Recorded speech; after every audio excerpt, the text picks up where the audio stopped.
A natureza do poder americano está sendo reconfigurada em uma região que Washington considera vital para o futuro, o Indo-Pacífico.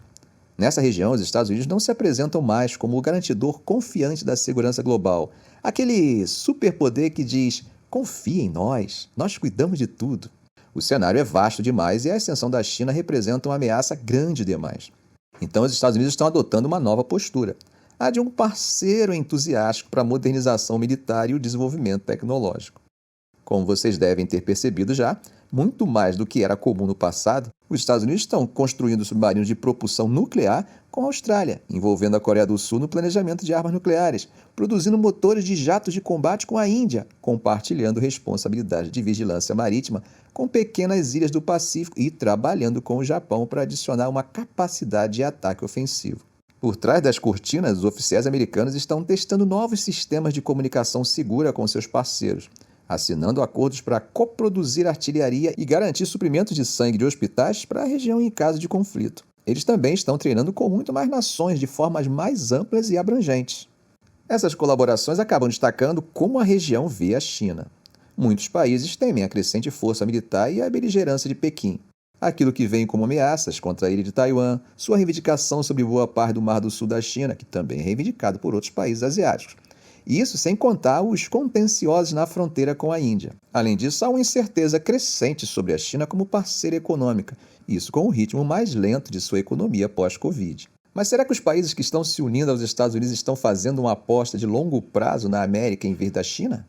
Ou será que eles estão reconhecendo sua própria força crescente e agindo como pragmáticos, aproveitando o que podem de um superpoder instável, onde um número crescente de eleitores quer que o país se retire dos assuntos mundiais?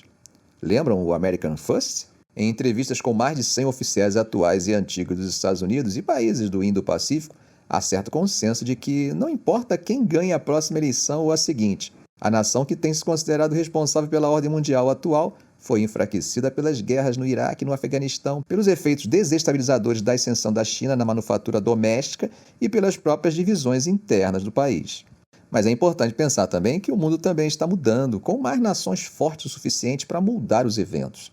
E à medida que os Estados Unidos compartilham tecnologia sensível e priorizam o trabalho em equipe, muitos acreditam que estamos testemunhando uma reconfiguração global. Para o momento, eles argumentam, os Estados Unidos estão se adaptando a um mundo mais multipolar.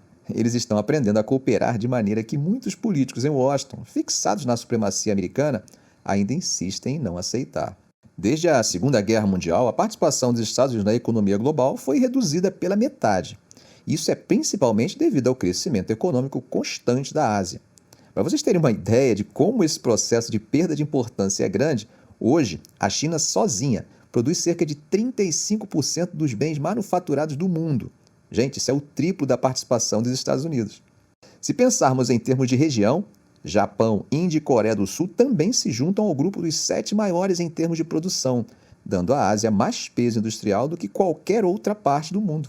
Percebem como a Ásia tem hoje uma importância econômica que demonstra ao mundo que é preciso admitir bem diferente do que nos acostumamos a estereotipar hegemonicamente ocidental. Bom, mas até agora a superioridade militar americana foi mantida de forma mais consistente, no entanto essa realidade não está congelada. A China, com um orçamento menor e foco mais nítido no Indo-Pacífico, agora possui uma marinha maior em número de navios, uma provável liderança em armas hipersônicas e muito mais fábricas para expandir a produção militar, caso seja necessário. A administração Obama prometeu um pivô para a Ásia, que parecia nunca chegar. A política externa da administração Trump, com sua mistura de diatribes anti-China e abandono de um grande acordo de livre comércio transpacífico, foi visto por alguns países como sinal de insegurança dos Estados Unidos sob o desafio de Pequim. Bom, vamos ver como os Estados Unidos irão atuar dentro dessa nova realidade em relação à qual terão que se adaptar. Os países asiáticos estão cientes disso e usarão de seus recursos próprios de poder para buscar seus interesses diante desse rebalanceamento de poder. O exemplo mais nítido, mas não é único, é o da Índia, que mesmo sendo, a princípio, um rebelde nuclear, vocês lembram, né, como o país denunciou o TNP, começa a ser visto como um parceiro cada vez mais aceito por Washington. Quem sabe como uma espécie de reedição da política triangular de Henry Kissinger. Só que na época quem ocupava a posição que a Índia ocupa hoje era a própria China, enquanto o inimigo que devia ser enfraquecido com essa aliança, na época era a União Soviética.